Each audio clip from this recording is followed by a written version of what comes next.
Welcome to the National Gallery Singapore. Dr. Lai Chee Kien's preference is to describe himself as a registered architect who researches on histories of art, architecture, settlements, urbanism, and landscapes in Southeast Asia. Almost as if it were a hobby, he mentions that at other times he is a writer, artist, designer, curator, and traveler. He's currently an adjunct associate professor at the Singapore University of Technology and Design. And his publications is really extensive. It includes a brief history of Malayan art, building Merdeka, independence architecture in Kuala Lumpur, Chords to Histories, and through the lens of Lee Kip Lin. Well, here when we are talking about his publication, A Brief History of Malayan Art, it really is an important publication. I remember when I was still a student, it was actually one of the first books that I encountered, and it was really formative for me to really have this very important translation that was done by Chee Kien of this book written by Marcus Su. So what this belies is that Chee Kien is in fact one of Singapore's most established and passionate historian of architecture, art, and how they intersect in the space of the urban, both in Singapore and the region. Widely published and sought after as a speaker and advisor, Chee Kien also conducted numerous tours of the city, pointing out both overlooked aspects of our built environment and what they can tell us about our history. One of the aims is to make us more sensitive to our surroundings and space and the significance of the construction, demolition, conservation, and the destruction of the built environment that seems to define Singapore and our lives. I think one great example is Koh Hong Teng's graphic novel titled Last Train from Tanjong Pagar, which was actually based on Chee Kien's actual tours over there. So Chee Kien's lecture today is titled Murals and Architecture in Singapore and Malaysia from 1945 to 69, and it connects architecture and art focusing on murals, many of which were commissioned to be displayed to the public. And one such example is Children of the Sun that was painted by Koh Sui Ho, that's on display right now in the exhibition Suddenly Turning Visible Art and Architecture in Southeast Asia from 1969 to 1989. This particular painting was actually commissioned by architect Lim Chung Kiat, and it was displayed in 1965 at the Singapore Conference Hall. So it's one of those earliest examples of a very large monumental painting that was commissioned and displayed in the public space. And we think about that, kind of public art being very familiar these days, but these conventions had to be invented. And in 1965, it was one of those first instances of architects kind of commissioning artists to make art to be displayed in public spaces. So we are very grateful that Chee Kien has agreed to deliver this talk in conjunction with Suddenly Turning Visible to provide us with another perspective of the period that preceding the temporal scope of the exhibition is nevertheless essential for a more complete understanding of the spaces we inhabit and dwell. May I now invite Chee Kien to give his talk. Thank you.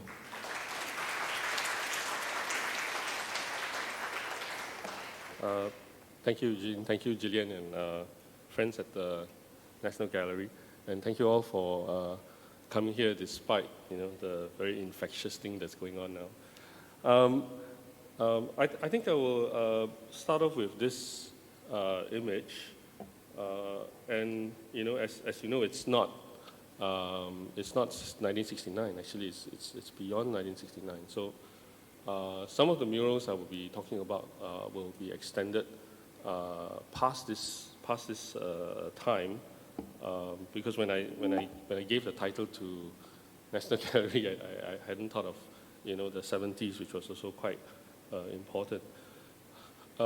It's actually a kind of a vanity shot for me, because the reason why I paid attention to this mural is if you look at the center part of this image, there is a solar clock tower of the Singapore Science Centre. This was actually a design project that I won, so I was kind of conscious about how it was represented in public. And in this case, the Orchard Road MRT station, wall leading into the main hall. How many of you remember this wall? Anyone? Okay, quite a number. Okay, and one of the caveats that I'll make today is that I've not been able to sort of capture all of the murals, and perhaps I might have missed some of the important murals as well. So if you have something to add, maybe during the session, right, discussion session, we can discuss about it. Well, I'm seeing a lot of familiar friends in the crowd. Thanks for coming. Okay, let's start with some another personal kind of account. This is Bellevue Hotel in Penang. On the left-hand side, you see a room, which was a room used for a conference conducted by Datuk Sri Lim Chong Kiat, the architect of the Singapore Conference Hall, which we'll look at a bit later. And on the right, the two panels actually show the reason I was invited to Penang in 1996, because this was part of a conference that was discussing a lot of world affairs, and Chong Kiat thought that part of my research on vernacular architecture could be displayed in some of the spaces. So I was there on Penang Hill, and of course around that hotel you could see all of these paintings. Right? I didn't quite get the names of the paintings, but of course it's very characteristically Khoo Swee Ho. So they were the companions that I was with for a few days, and including this really big work. I mean, you couldn't miss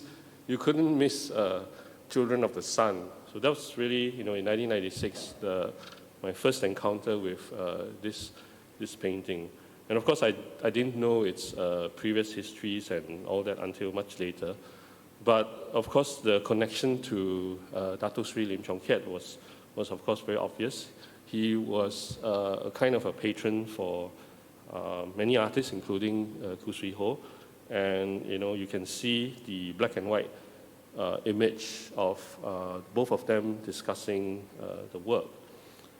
And also, I think many people do not realize that at that time, I think there were, this is a kind of confluence between artists and architects as well. And Chong Kiat himself painted. So these are paintings by him, sort of rather kind of abstract works as well. So you have architects artists who are sort of also appreciative of artists and giving them opportunities to work, right, within the context of spaces. But then, of course, I realized it's really not the first time that I encountered Khoo Swee Ho's work. In Singapore secondary schools, like the one that I went to, at the time when they were still teaching literature, our Sec 2 literature text cover was one called Voices, and it featured not this tree with a bird image, but something close to it, and there was probably a bird, and also this image of the two heads below. So this was already on the cover of a textbook. Does anyone else remember Khoo Swee Ho being in textbooks? Okay, never mind. And then of course, even much later, I would also encounter another really big work, right, Joy of Living, when a couple of us were working with Mr. T.K. Sabapati to curate the collection of the NUS Museum, which is now, of course, at NUS. So these were sort of like, various encounters with Khoo Swee Ho. He was really like somebody you couldn't escape his artwork if you wanted to. And of course, the work was, as Chong Kiat famously puts it, used to cover up a crack in the wall at the Singapore Conference Hall. And you can see this work. It's still there. It's undergone a lot of renovation, so it doesn't really look the same way as it is. I'm going to try to walk around because I think there's a lot of aircon coming up behind me. Oh, thanks. Hello. Hello. Can you hear me? Hear me? Sorry. Must escape the aircon. Oh, there. Right. Okay, so you can see on the screen, right, on the left is an aerial shot, and on the right actually is the rear part of the conference hall with the staircase going up. You don't really see this part now because it's been blocked by the new Singapore Chinese Cultural Institute Center. Okay. Yeah, so you see the team comprising Chong Kiet, Chen Wen-Fee, and William Lim, collectively Malayan Architects Co-Partnership. And you've not seen it wrongly. All the words Malayan Architects Co-Partnership are in small caps to suggest that it's a lot more sort of an egalitarian company rather than having capital letters. And on the right, 1966, Khoo Swee Ho's solo exhibition at the Singapore Conference Hall itself. And of course, this was a very important building. And as Lucas and Eugene mentioned, suddenly turning visible. I think 1965 was a very important clarifying moment for Singapore because with this building, it actually resolved a lot of spatial needs in the time of independence, especially how Singapore sort of interfaced with the world. This was used for many conferences, the first one being sort of the International Labour Organization Conference. So finally, Singapore has a really sort of like a world-class standard conference venue. And of course, it was also used for public exhibitions, annual stamp exhibitions there, cooking classes. I think even Mr. Lee Kuan Yew's mother was even asked to sort of give cooking classes and all that. So this became like kind of really major public space for Singapore, almost like a very big community center. If you imagine, that's like Singapore's big community center. But it had another history. If you look carefully, it's actually divided into two parts. The building is actually divided into two parts. And structurally, you can see the lift course already suggesting to you, right? If you look carefully, that's very strange. There are 5 lift cores, right? It's not an even number. And as you walk through it, the part with a diagonal slant, which is the bottom of the hall, right? The concert hall, is a public space. It's all non-air conditioned except for some offices. But it's really the right-hand side that was actually very important. Right? It was the first trade union house. And I think, now with NTUC, with forgotten about the trade union history in Singapore at the time, but there were 2 trade unions fighting out, right? Trying to gain, one was SATU, one was STUC, which became NTUC. So eventually, the government sort of created a space for STUC that then became NTUC, right? To show that that's the legitimate trade union that they were going to support, and then SATU, of course, then sort of fizzled out. So this then became this kind of a permanent home for trade unions in Singapore, and which is why, the building itself, right? Even as it is now as a kind of a historical space occupied by the Singapore Chinese Orchestra, it's really kind of an important landmark. Unfortunately, you will not see this kind of dynamics that you can see on the elevation on the bottom left, which if you look carefully, right, it's very well calibrated graphic elements of horizontal lines and sort of vertical lines, right? And of course, the balconies that stick out are even almost looking like trays, right? It's almost as if you push a tray into into the building, right? That also suggests how the building sort of became very transparent, and you can see what was going on inside past its glass facade. But you could also acknowledge, right, how the entire sort of composition worked as a whole, and as a really amazing modern piece of modern architecture in Singapore's history. And of course, despite this fact that it was, one of the most important national buildings at that time, one of the things that we discovered was that even in the midst of, countries having, gaining independence, fighting for independence and gaining it, and creating new architecture after independence, right? Modern architecture, of course, is usually the choice, right, to project a kind of progressive society, right, that the country is able to use modern technology and so on and so forth.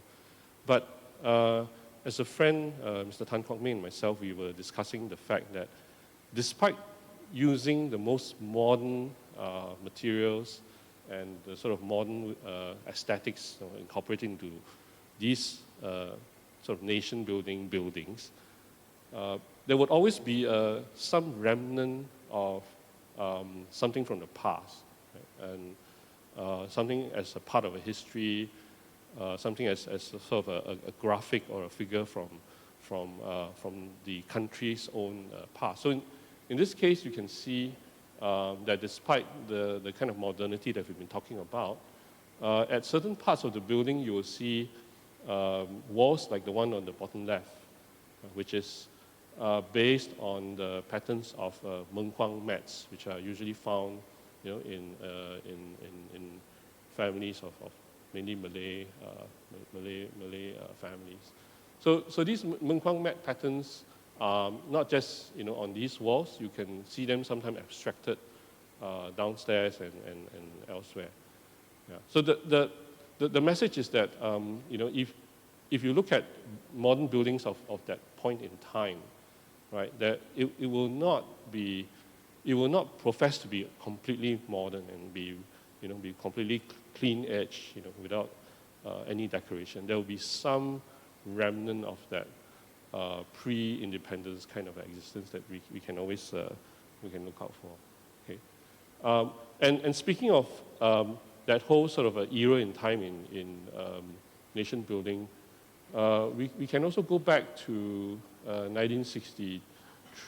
This is 1963, and how many of you still remember using the Paya Lebar Airport? Okay, yeah, okay.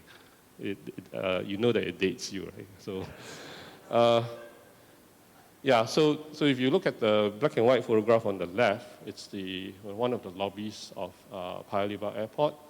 In 1963, there was a competition for 3 murals, right? And they were won by Mr. Akib Shamsuddin, which is the one on the top, featuring dances in Singapore and Malaya.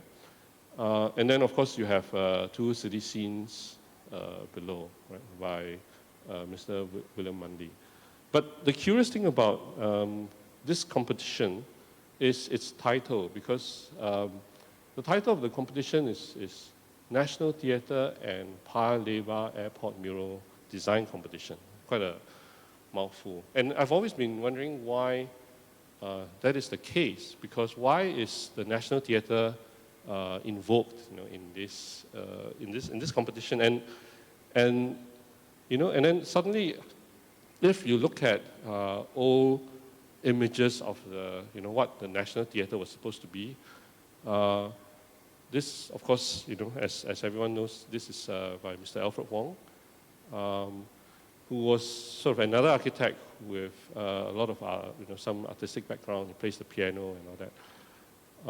But if you look carefully at images promoting the National Theatre at the time, the $1 brick below, on the left-hand side, you see the side wall indicated with some kind of drawing. Right?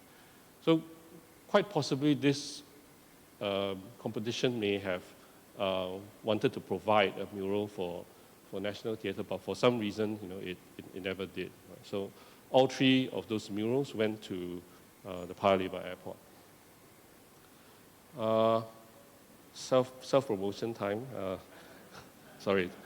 Okay, I won't dwell on this for too long. Singapore Biennale 2013, we had a replica made, and we had a poetry reading session, I think the poets in Singapore are really quite something. They will be planning another session sometime in mid-May, so when the virus and all that possibly settle down. So do look out for it. Yeah. So apart from sort of project, so far you've seen Pu Sui Ho, you've seen these various artists, and of course murals are a kind of a public interface, right? And of course it depends on what that message to the public is, who is providing the message, who the intended audiences are, and so on and so forth. So in a building that's government sponsored, you would expect some projection of images, or some kind of future situation that they want to achieve, right? Given that it's a new country, there are some kind of aspirational requirements, right? That they want to see a country being multicultural, or they want to see something progress, science and technology, and so on and so on. So these are a lot of the themes that appear in the murals at that point in time. And if they are not, promoted by the government at that time, there were a lot of big organizations that were also able to commission murals. They will also be able to purchase, very large scale, or commission very large scale paintings to hang, on their lobby walls and so on and so forth. And of course, for the 1970s period, it was the era of tourism in Singapore. Right? Tourism was promoted at, a very, neck-breaking kind of pace. Right? Everywhere you go, you hear slogans about tourism. You see the famous sort of traveler's palm that was sort of planted to create this image for Singapore. And especially the hotels that were coming up along Orchard Road, a lot of them had commissions of murals. So this is Hotel Malaysia. Its original name is Hotel Malaysia, and then it changed to Marco Polo Hotel because Singapore separated from Malaysia. Right? So you couldn't use Malaysia Hotel anymore, or at least not for this showpiece hotel. And then it became Omni Marco Polo. I don't know how Marco Polo became Omni, but that's the name. But the architect for the hotel was again Mr. Alfred Wong, and he commissioned Mr. Sia Kim Joo, which you see in the top photograph with his wife, and painted this really big mural. I can't remember how it was, but I think it was shown in National Gallery, I think, for some time ago. Yeah, it's still here. Okay. So this was rescued by Brother McNally, right, when the hotel was demolished. So Brother McNally was cognizant enough that there was an important mural that needed to be saved. Right? So that's the story. But you can see the content in this and also the subsequent few murals I will show you about how an image is projected for tourists, right? How we have all these kind of idyllic landscapes in Singapore, it's kind of a kampung lifestyle, especially if you look closer, right? There's a lot more sort of a detail to what it is. Okay, and of course, if you look on the middle image on the right, you can see that it was again, right, part of the lobby space. It was incorporated part of the lobby space. And then another hotel by Mr. Alfred Wong had this particular piece. He had two murals. The top one was a bit later, 1972, and then the bottom one was 1971. So the date is wrong. It should be 1972. Is it 1972? Okay. So this one in particular, the bottom one is really a very big, a very sort of long piece. And once again, it was in the lobby of the Garden Hotel. The title, of course, is Asian Symphony, and curator Hu Suling says it alludes to the harmonious intermingling of the three main ethnic groups within the peaceful, sunny, and green paradise of Singapore. I mean, this is a reading, right? This is Su-Ling's reading. But then, of course, when you look closely at the mural, you see that, I mean, it's supposed to be Chinese, Malay, Indians, right? But each of them occupy a different space, right? Where is the intermingling, of all of them? But of course, this is a kind of a depiction of a multicultural society, right? Then you have this MSA building, which is now SIA, right? SIA building, and again, of course, this building has been demolished, which was once along Shenton Way, and this time round in a competition, a mural was again commissioned, 12 feet by 8 feet, won by Thomas Yeo, and the judges said, when the artist first started on the sketch, his ultimate aim was that whatever was to emerge on his canvas had to convey a sense of movement and flight, right, with the association with SIA. Okay. But when the artist himself was, asked, right, about the sort of whole process, so Thomas Yeo then said, and mind you, this is a kind of like a semi-abstract painting, right, for a mural, not the kinds of figural images that we've seen, right, for most of the other murals. So he says the figures of two birds in symbolic form had appeared on the right-hand side. Then another abstract figure of a bird took shape on the top right-hand side, top left-hand side. Below that was what looked like an orchid, okay? And in fact was an orchid. I don't know what I was talking about. It symbolized this region. The whole picture was almost entirely blue in various shades of the color. There were a few shades of pink, a touch of yellow, and there was white. But something still seemed to be missing to me. I then used black, and it completed the picture.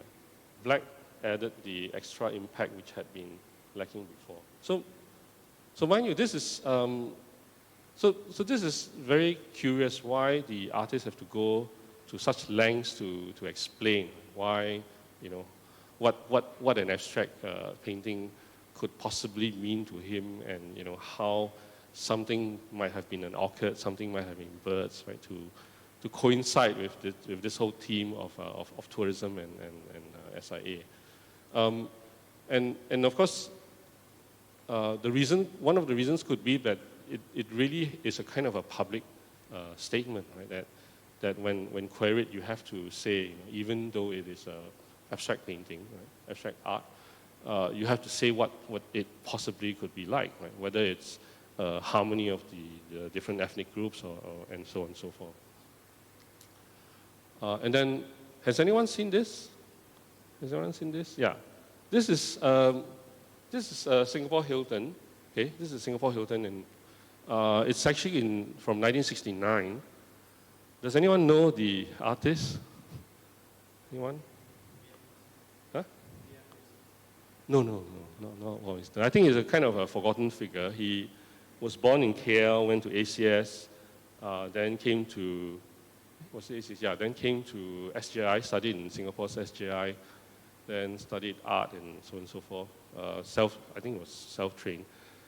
Then he was commissioned to do Hilton and a lot of other hotels as well. For these 17 panels, relief panels, he said he used ancient symbolic signs such as the tumpao batik motifs, highly stylized gili figures, don't know what they are, wayang topeng masks, Indo-Malay high chief's knives, which are possibly krises, Singa faces, mythical animal faces, etc., to create meaningful Malaysian shapes in a semi-abstract manner. So this is as I photographed it the other day, and if you count the number of panels, there's 14, and originally there was supposed to have been 17 panels on this wall of the Hilton. But if you look on the left-hand side, right, there is now a big Armani sign covering up 3 of the, I'm not sure if it covered up or they've, taken it away. But from the original 17 panels, you're now left with 14 panels, on the facade. And for a hotel that's so concerned about feng shui, I don't know whether they still want to stick with 14, but that's another matter. So this guy who's actually quite forgotten is this guy called Gerard Henderson. I found 2 of his paintings in Australia. These are what he sort of does. He's really quite prolific, and I think he worked through this, tourism period that was quite, that provided a lot of work for these kinds of artists. There are these artists who just work, with the hotels producing paintings. Sometimes, if they're in luck, they get to do 1 painting for each room. Can you imagine? So these sort of, I would call them sort of like run the circuits of hotels. The art themselves are, of course, worthy of discussion, but it's sort of largely forgotten. Okay, now, so this part of the talk, I thought, it's really, messages on walls, images on walls are really not, really not that common. They didn't really start off, after the war. And if you just go outside, you will see this pediment, carved by Rodolfo Minoli, who's seated on the balcony on the right, looking at Victoria Memorial Hall, right? And of course, this is a very specific reference, right? Because the material that he uses, as you go out, you can probably see the columns. He uses a material called granulitic concrete, which is to be able to make patterns on all these surfaces. And so these columns and the decorations are really, very finely detailed compared to the time when Victoria Memorial Hall was made, where, you could see very much more coarse workmanship on columns and so on and so forth. But part of his commissioned work was this pediment, right, for the Supreme Court, right, the pediment for the Supreme Court. And of course, in the middle of the pediment, you can see the Lady of Justice. And from both sides, right, people probably were bringing cases, right, to be adjudged and so on and so forth. But do you realize there's something quite interesting about the Lady of Justice? Anyone? I'm sure you know. She's not blindfolded. Justice may not be blind in Singapore. Is that what it's saying? I don't know, okay. Don't kill me. Okay, I'm just the messenger. Anyway, there's a much more interesting message provided by the entrance hallway. Right? So what we saw just now was the pediment on top. And if you examine carefully these panels on top of the entrance hallway, you'll see five panels. And if you read it, it reads almost like a kind of an ancient comic strip, telling you the intention of this building, and also this, and probably to reinforce this message of colonialism, right? So British colonialism. And if you read the panels from top to bottom, right, you can see Raffles negotiating with the Temenggung. So it's really to stamp this mark, right, to say the British came here, we set up this port, right, we had all these Sikh guards to protect us in case they created trouble. And then the second panel below shows, probably Raffles as a kind of an architect. There's some kind of calipers, and there's a map and things like that. So the genius of the white man building up the town, using local labor, mainly immigrant labor, and to build up this town. And then these three bottom panels show respectively the three ethnic groups, right? The Chinese, the Malays, and the Indians, each living in its own enclave, right? Separated so that they don't gang up together to create trouble for the British. So this is the kind of like a prosperity story that was built up around all of these panels, which of course, if you read it, right, then you can read the intentions of what the colonialists wanted to say, right, with this building and with all these decorations. Okay. And then, of course, another early example in 1923 was Tanjong Pagar Railway Station. Right? This it was done by a very early firm, Swan and McLaren, and the main architect for it is a person by the name of D.S. Petrovic. In those days, you would call him Yugoslavian, but that was before his country split into two. And he was the main architect. He was assisted by another partner, which we'll talk about later. And once you encounter the railway station, it's sort of very distinctive. You will see four sort of allegory statue figures, at the entrance area to agriculture, commerce, transport, and industry. Right?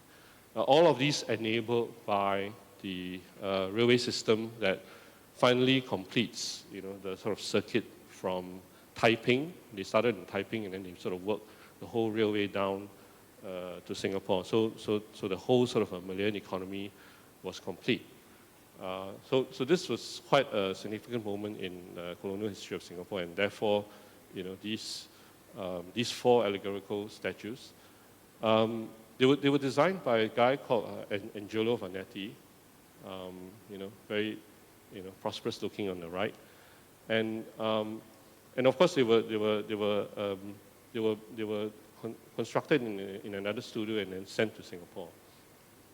Inside the main hall, you will see all these very, very big, tall murals. Right? These are tiled murals, painted tiled murals, and they were by another partner of by the name of Dennis Sentry. Dennis Sentry actually is famous for designing the Sultan Mosque. Right? But I think he was really active in his company, and he designed the murals. And so I think those of you who have been to the railway station would have seen these, right? And if the four statues on the outside, told of all these different parts to the colonial transport story, these 6 triptychs, if I pronounce it correctly, reinforce those kind of economic, colonial economic activities, crops, right, rice planting, tin mining, and so on and so forth. These are sort of like the mainstays of the colonial economy at the time. And Dennis Sentry probably also did these. Have you all seen these? These are at the Majestic Hotel, and this would have been around the 1920s. So almost around the same time, Swan and McLaren were sort of creating these kinds of murals across Singapore. Okay. And then another very early mural, of course, is the one at Changi prison. Right? This was Stanley Warren, right? And he was asked, right, to sort of embellish the walls. I think a colleague of mine, Jeffrey Say, just gave a talk about them. And so this is, to round up the Singapore part of, the discussing what the murals are. And of course, the process is continuing. If you go to the Nanyang Sun Yat-sen Memorial Hall, you'll see this really large painting commissioned to a China artist, Chen Shu-Dian, who tries to imagine the time that Sun Yat-sen was in Singapore. This is, the junction of Terengganu Street and Smith Street. And he tries, of course, you can see that the Gopuram at the background, of Sri Mariamman Temple is the earlier one. So he tries very much to be accurate, about the time setting that Dr. Sun Yat-sen would have come, right? And of course, this is a kind of genre of painting where you just cram as much people together as possible, as though there was no coronavirus. So somehow, right? Somehow, this is a kind of an imagined scene with so full of activity, full of people, and so on and so forth. And not far away, the causes of coronavirus are, on the side. But I mean, someone who is painting this may not have known what the real kind of situation in Singapore was like, because if you look very carefully, you can see lanterns, or you can see people eating pomelos. So this is probably the Mid-Autumn Festival, right, which is usually around September. But the artists tried to add something else to it. They tried to add durians to it. What's wrong with that? Durians are not in season in September, okay? Or not at least until Thai technology made them available almost all around. But so I think the message is this, right? When we read murals, when we read, look at all these things, I think you try to read the projected image and the kind of reasons that that the murals are created in the first place, and not just to just take it at face value, right? Okay, we moved to Malaysia. How much time do we have? Oh, okay. We moved to Malaysia. This is something that I've been sort of working a lot more with. In Singapore, we had quite a number of national buildings at the time: National Theatre, National Library, Singapore Conference Hall that we talked about, and also the National Stadium. And if you include National University of Singapore, that's also a very big project. But in Malaysia, I think there was a whole slew of buildings that came up after the war, beginning with the Merdeka Stadium right up to the airport, right? And 1966 with the National Monument. So I'll discuss this whole group of murals. Most of them were sort of were commissioned through competition. Right? There was always a competition organized, and then somebody would win it. The first one is this one. This is Dewan Bahasa. It's a language and literature agency. Now, this was very important to Tunku Abdul Rahman's political message. Right? This was in transition from the colonial administration, which used mainly English, to his new era, right, when he was the first Prime Minister of Malaysia. And he needed to reinforce this message that Malay was going to be the language of administration and education henceforth. And therefore, building a language agency, the Dewan Bahasa, was very important.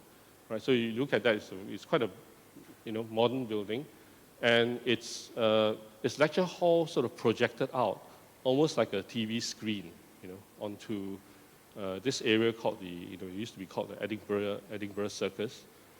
So a mural was commissioned, and it was the ideal location for it, to suggest what the national language could do. Right? So if you in the middle of the mural, you can see 5 people reading a common book.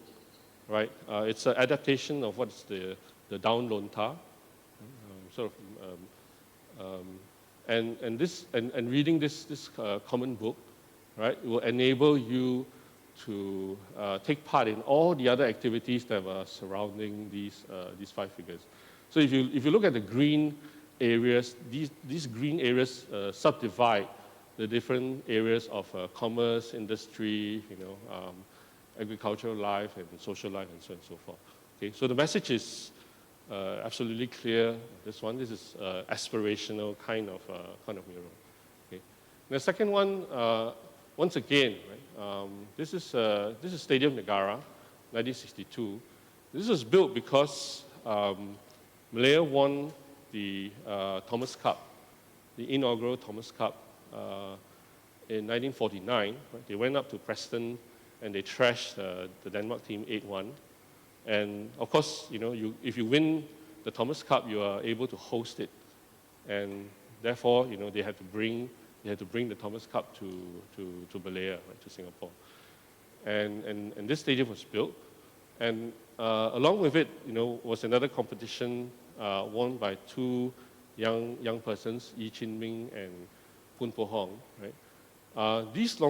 There were two sets, right? This longer set was to discuss, Malayan folklore and culture, right? So once again, you see this peopling on the surfaces, and then of course for sports, right, on the top part, you can see the encouragement for a strong citizen, strong mind, strong body, that kind of message. And of course, the architect had also incorporated other messages. If you look at the relief wall, there are sort of like graphic badminton, and shuttlecock motifs. And he himself would have done all those kind of window motifs. Okay. Then we have the Museum Negara. This obviously, suggests something that is very much linked to, national identity building. And in all of the Malaysian buildings of the independence era, this is the only one that tries to emulate a previous sort of indigenous form. Right? In fact, if you look at the roof forms, they are not found anywhere in Malaysia. Right? The fact that they sort of join, a central kind of a block into sort of two long blocks that look a little bit like Minangkabau houses, right? That typology doesn't exist. But nonetheless, it's really a kind of like a big house on steroids, right? And then boom, suddenly become very big. And on both sides, you can see from this drawing by Dr. Ho Kok Ho that he was intended it to have two very long murals, I think 120 feet long each, glass mosaic. And this was again another competition. There were 5 artists sort of selected for the final round. Chen Wen-si, Chong Lai Tong, Chua Tian Ting, Muhammad Hussein Inas, Syed Ahmad Jamal. I'm speaking as if they're just names, but these are all the giants of the time. And of course, finally won by Mr. Chong Lai Tong. And this is the entry that he sort of eventually submitted. But one of the criteria, right? If you read the history panel, right, episodes of Malayan history, the bottom panel, you will also see dates on them because the competition specified very clearly that all of these periods of Malayan history leading up to Merdeka had to be represented. Okay. Then very briefly, we've talked about the most modern kind of building in Singapore. This was really the most modern national building in Malaysia, the Masjid Negara. And in a conversation, of course, the architect tells me that, of course, all these elements are all adapted from his own house, his own kampung house. Right? So it's really a kind of very, very abstracted form of a Malay house. And of course, even though it's very explicitly modern, a lot of the decorations then sort of happen inside. So you still have some kind of decoration. So no murals, but you still have these kinds of decorations. Finally, we talk about 2 works by Chua Tian Ting, Mr. Chua Tian Ting. And of course, the University of Malaya history is tied to NUS, right? Because originally they wanted to have the university in Kuala Lumpur. Right? So somehow when Singapore separated from Malaysia, we had 2 universities.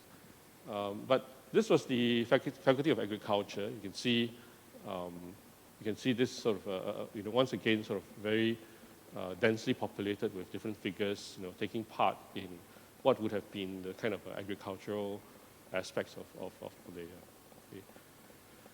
And then finally, of course, you have the Parliament House, right?